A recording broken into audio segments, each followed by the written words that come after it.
¿Qué tal todos? Espero que estéis bien por ahí. Hoy vamos a hablar de una cosa que es muy importante en la armonía y es muy importante a la hora de poner los acordes también. Recordad que la armonía es el fenómeno de interacción entre todas las voces que, aunque estén sucediendo de una forma horizontal, provocan una serie de fenómenos verticales que estudiamos de una manera un poco más aislada. Y hago las comillas porque en realidad conforme va pasando el tiempo te das cuenta que esto de separar lo horizontal de lo vertical y todo esto viene a ser al final una especie de constructo teórico para poder comprender mejor lo que sucede mirándolo desde diferentes ángulos. Especialmente tiene una aplicación pedagógica para poder enseñar, ¿no?, a los alumnos las cosas como pasito a pasito, pero luego en la música hay que tenerlo un poco en cuenta todo, que es en gran parte donde reside la dificultad y lo bonito, ¿no?, de la composición. Entonces mirad, aquí en este canal desde hace más o menos cosa de 2 años, ya casi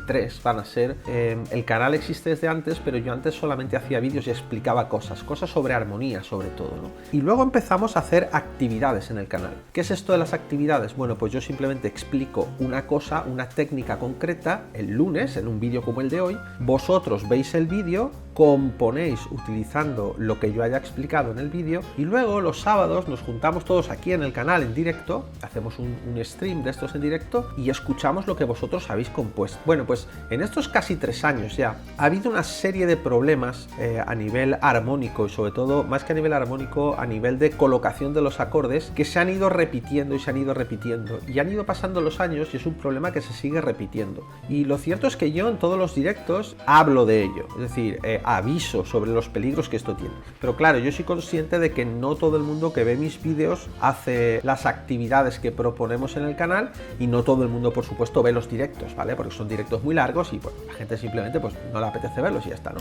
Entonces, mirad, en el curso mío de Voicings, que es el segundo, primero va el de armonía moderna y luego el de Voicings, se habla específicamente de este problema. De hecho, hay unos vídeos, aquí hay vídeos dedicados a muchísimas cosas, ¿vale?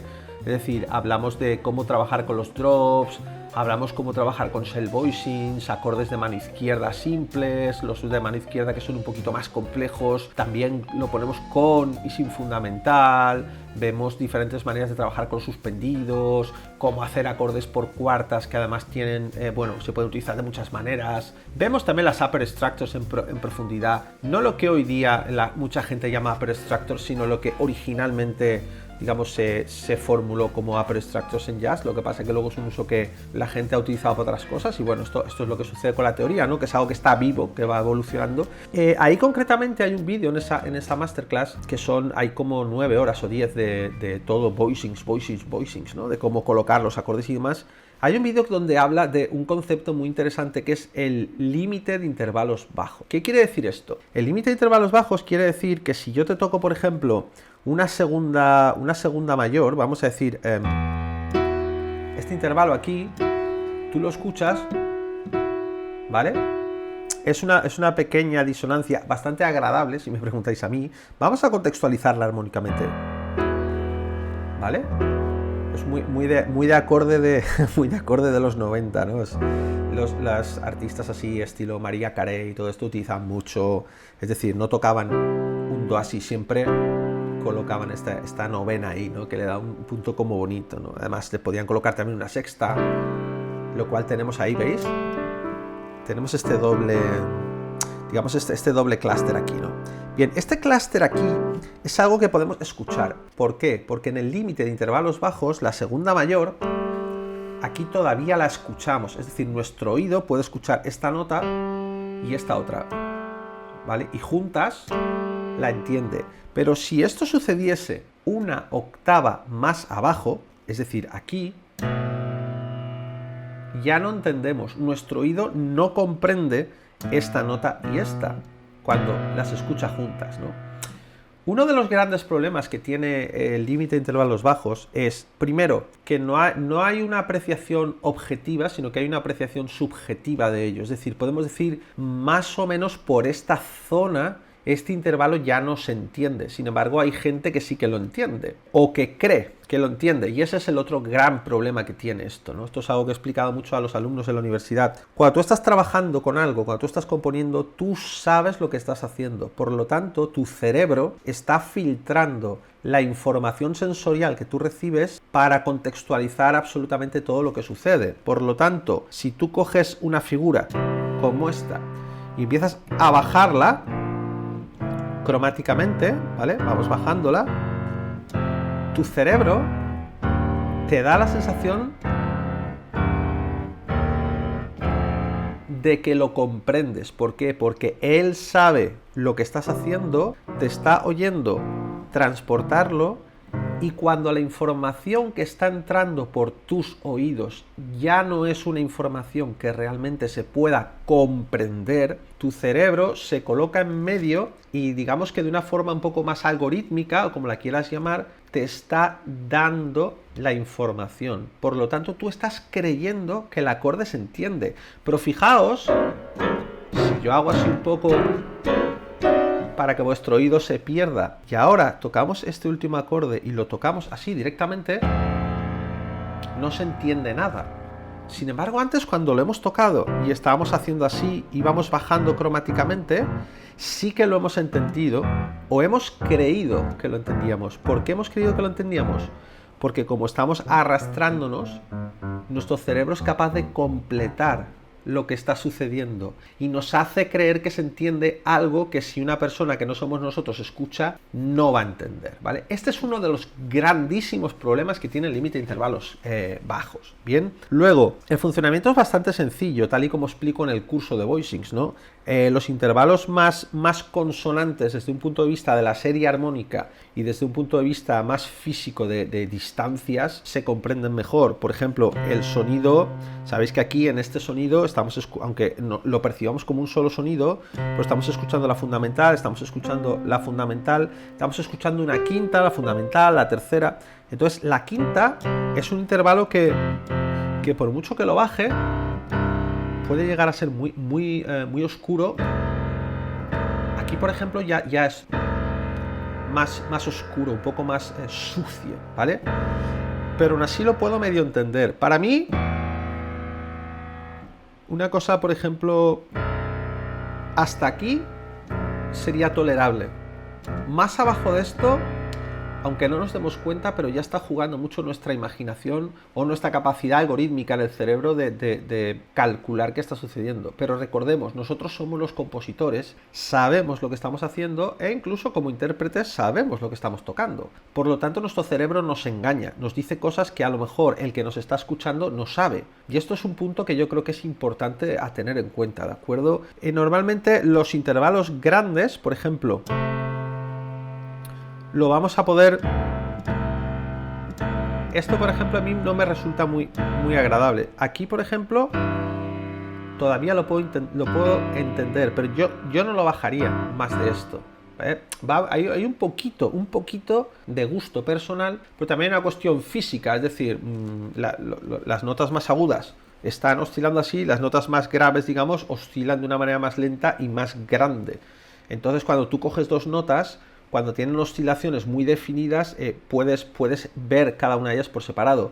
Pero cuando son muy anchas es como que se mezclan y el oído no lo entiende igual de bien. Igual que visualmente tampoco se entiende igual de bien dónde acaba una nota y dónde empieza la otra, pues digamos que a nuestro oído le sucede un poquito igual, ¿vale? Por poner un ejemplo así que se pueda entender. Entonces tenemos que tener el punto muy pillado a los intervalos y hasta dónde se entienden. Luego también es verdad que un intervalo consonante nos va a permitir bajarlo a zonas más incómodas que un intervalo que es un poquito más disonante o que no es tan consonante. Por ejemplo, la sexta estamos viendo que por aquí más o menos vive bien, ¿no? Pero si a lo mejor hacemos una séptima, que fijaos que es más grande, pero ya notáis, si yo pongo un shell aquí, por ejemplo, vamos a colocar esto,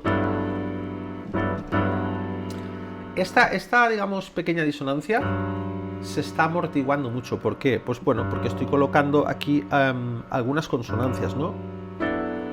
Esto se entiende, esto se entiende y esto se entiende, entonces compensa un poco esto. Pero seguramente si bajase más, ahí ya no se entiende, ahí ya está muy, muy barroso, ¿no? Entonces, por mucho que yo ahora intente, no se va a entender. Sin embargo, si sustituyo, imaginaos, esta séptima por una quinta, suena mejor. Esto es bastante rudo, pero se entiende. Ahora bien, ¿qué solución tendría aquí? Bueno, en lugar de hacer fundamental, séptima, tercera y ya colocar la quinta, la sexta y la novena, buscar una alternativa. En lugar de buscar un acorde de esta forma que no me va a funcionar, dejo que el primer intervalo esté aquí. Esto sí que se entiende. Mientras que cuando coloco la séptima, produce esto una molestia bastante grande, ¿vale? Esto, el límite de intervalos bajos, es uno de los problemas que se repiten mucho en los directos. La gente empieza haciendo, por ejemplo, patrones de este estilo y van, como veis, son descendentes. El problema es que tú, conforme vas bajando, si os fijáis, vamos estando cada vez más oscuros. ¿Qué sucede? Que ellos, como compositores, saben lo que está sucediendo. Entonces, aquí, por ejemplo, este voicing ya está oscuro. O sea, esto no se entiende claramente. Pero ¿qué sucede? Que como ellos saben lo que están haciendo, continúan componiendo, continúan bajando y no se dan cuenta de que hace rato que esto ya no se entiende. ¿Por qué? Porque su cerebro es capaz de continuar y llegan, por ejemplo, a situaciones donde está realmente como este voicing, por ejemplo, ¿no? Es muy oscuro, súper oscuro.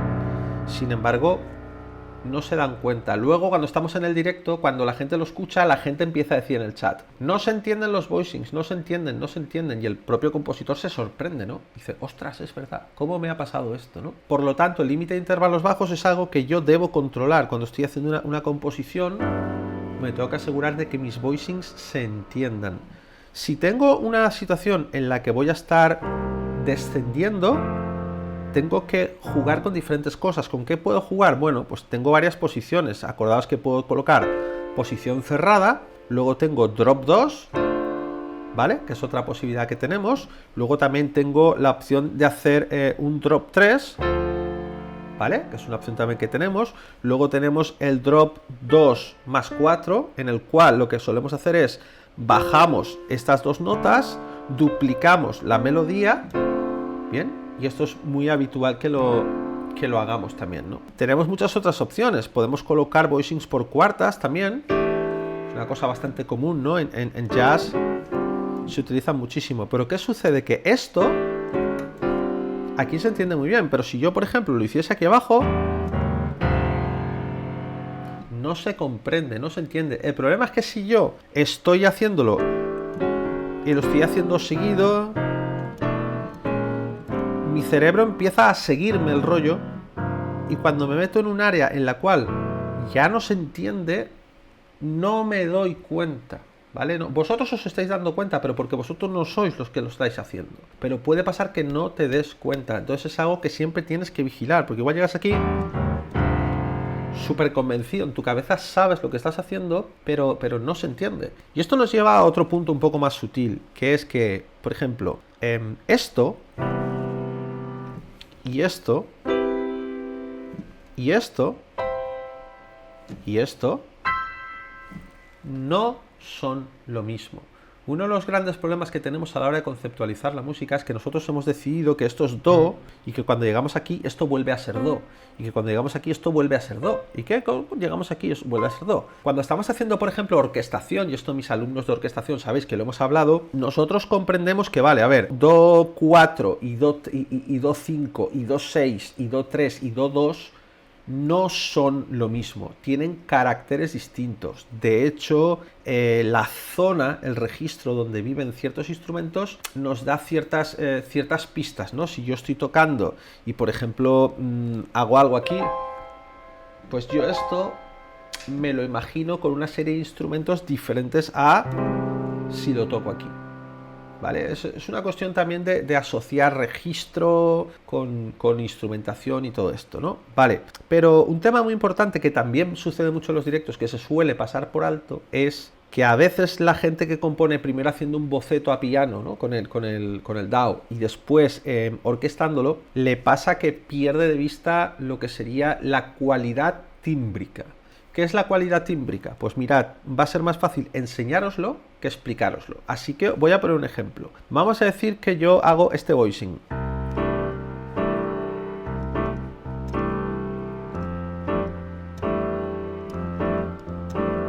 ¿Vale? Todos entendemos. Todos entendemos lo que está sucediendo, ¿vale? Vale, ahora voy a cambiar el sonido. Voy a irme a un sonido más de órgano de jazz, ¿de acuerdo? Fijaos ahí, por favor, en la pantalla que voy a tocar exactamente en el mismo registro que estaba tocando, ¿vale? Vamos allá.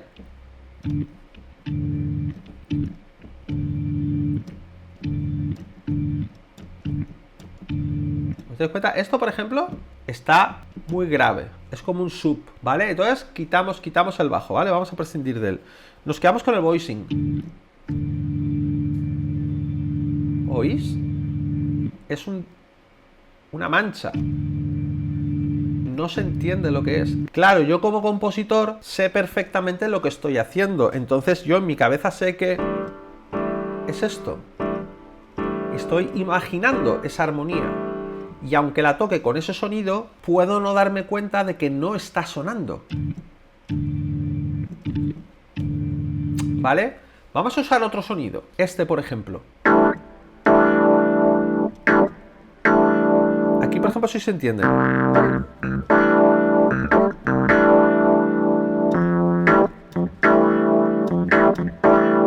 Pero si os fijáis, el grado de claridad no tiene nada que ver con este.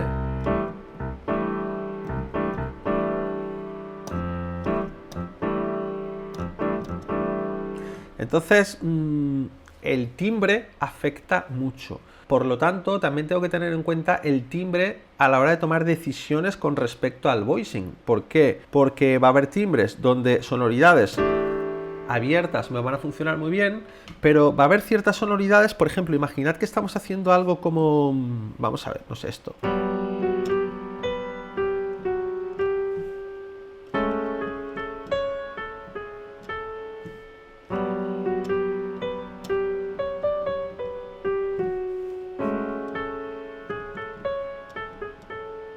Este tipo de cosa, ¿vale? Este tipo de sonido...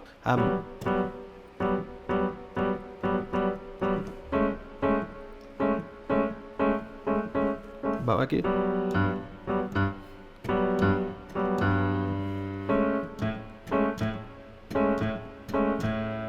¿Vale? Esto si cambiamos el sonido, fijaos.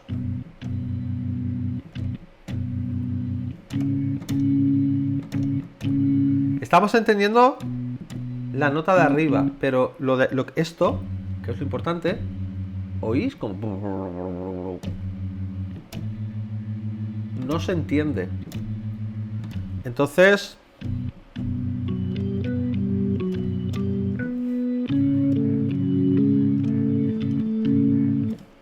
no funciona.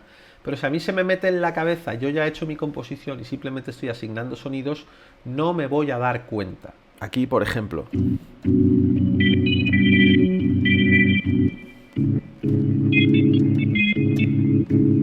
Es que es muy barroso. Comparadlo con esto. Súper claro. Entonces, este tipo de cosas hay que tenerlas muy en cuenta. Tenemos que tener en cuenta límite de intervalos bajos, disposición del acorde, el timbre, ¿vale?